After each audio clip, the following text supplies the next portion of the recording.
yang kemudian juga banyak diplesetkan menjadi dirty provokator. Ya, jadi saya ingin menjelaskan satu hal.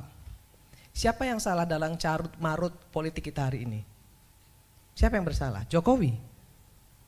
Salah. Partai politik lebih salah lagi. Partai politik yang menjadi akar permasalahan seluruh ya kericuhan yang ada di negeri ini. Kenapa? Pragmatis. Nggak ada yang nggak pragmatis. Semua partai politik korupsi. Betul nggak? Kita nggak usah tutup-tutupin itu. Golkar pernah nggak jadi oposisi? Nggak pernah. Di dalam terus kok. Maunya aman-aman aja. PDIP ini bagusnya jadi oposisi dia bagus. Tapi ketika dia menang dia nggak bagus. Karena ketika dia sebentar. Karena ketika dia menang dia diam seperti kura-kura. Tapi ketika dia kalah baru dia menjadi betul-betul jadi wong cilik. Itu pendapat saya. Soal kecurangan-kecurangan yang ada yang tadi dikasih tahu Mbak Bibip dan lain sebagainya hari ini di sini saya buka. Saya pelaku. Saya adalah caleg. Saya harus keluarkan uang sekian miliar untuk bisa duduk. Yang seperti Pak JK bilang tadi, betul. Tapi saya apresiasi sekali tadi Pak JK bilang kita bukan untuk menang-menangan. Kita mau cari solusi kan hari ini di sini. Bagaimana election kita ke depan ini harus lebih baik. Kan itu intinya. Kalau itu yang mau kita lakukan, perbaiki partai politik kita. Jangan pilih calon-calon anggota dewan yang dari oligarki politik. Jangan endorse pengusaha-pengusaha kotor untuk masuk di parlemen. Jangan endorse pelecehan seksual, pecandu narkoba, koruptor, masuk semua. Semua kenapa? Semua karena mengejar elektoral 4%. Siapapun yang bisa bawa kursi silahkan masuk. Asal bisa bawa kursi, itu yang merusak Pak JK. Jadi jangan juga PDIP mau ngomong bahwa yang salah itu semua Jokowi. Enggak, kita semua salah. Saya sebagai orang partai politik, saya sebagai salah satu pimpinan di Nasdem, saya bilang partai politik yang paling salah. Yang mengendorse si Samsul siapa? Partai politik. Lah, yang ngendorse Samsul itu kan partai politik. Bapaknya senang-senang aja di endorse.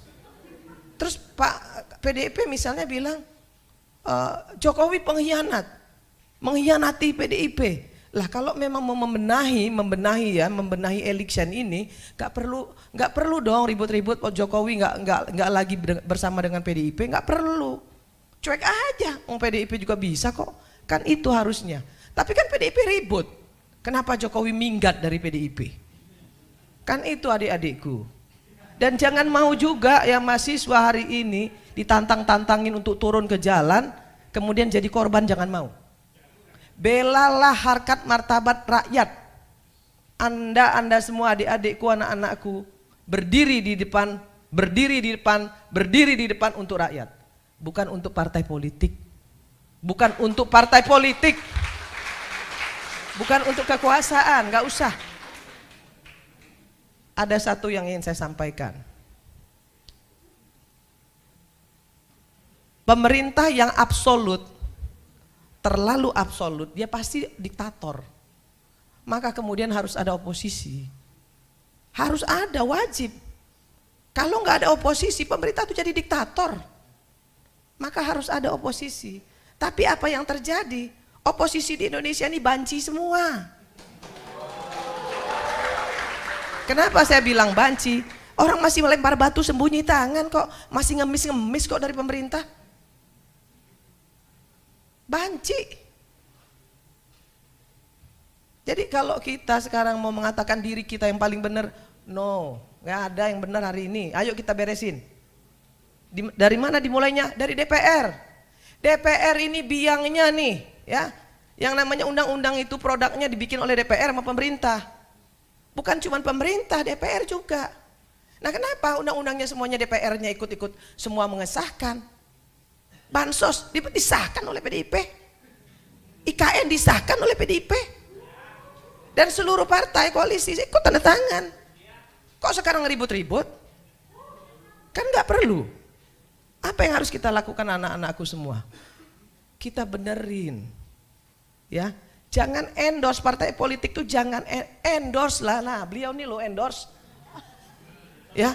Endorse Valina Sinka, Profesor Valina Sinka, endorse untuk menjadi anggota DPR. Ya, jangan endorse orang yang sudah cacat moral, udah melakukan pelecehan seksual, masih bisa jadi anggota DPR. Pecandu narkoba menang, suara terbanyak. Gila gak? Di dapil saya nih sekarang hari ini, kalau dikatakan pemilu ini curang, semua partai politik curang. Kenapa? Loh, nggak ada yang nggak curang, bos. PDIP punya bupati, Nasdem punya bupati, PAN punya bupati, semua partai politik punya bupati, dan mereka semua bisa nunjuk KPPS kok. Dan KPPS itu membela partainya masing-masing semua. Mohon maaf, bos. Mohon maaf, bos, ya. Semua itu fakta, anak-anakku, itu fakta, nak. Itu fakta. Semua KPPS, ya, itu ditunjuk oleh bupati, ditunjuk oleh camat. Mungkin kecuali beliau enggak kali ya. Tapi kalau yang lain iya. Maka kemudian yang dilakukan apa? Ya perintah bosnya, perintah yang nunjuknya. Tahu nggak sih kalau mau jadi komisioner KPU itu berapa bayarannya? Mahal. Sampai dengan 500 juta mau jadi komisioner kabupaten. Mau jadi KPPS berapa? Ada duitnya. Nah, kalau semua itu seperti itu, terus kita mau ngomong, ya, mau ngomong pemerintah aja yang mau kita salahkan, nggak bisa, bos. Salah semua. Jokowi bisa sekuat ini, kenapa? Karena partai politiknya korup. Karena partai politiknya bisa disogok. Karena partai politiknya bisa dikuasai. Makanya jadi hebat. Coba kalau partai politiknya nggak pragmatis, coba kalau partai politiknya nggak korup, nggak bakal bisa digenggam sama Jokowi. Siapa dia?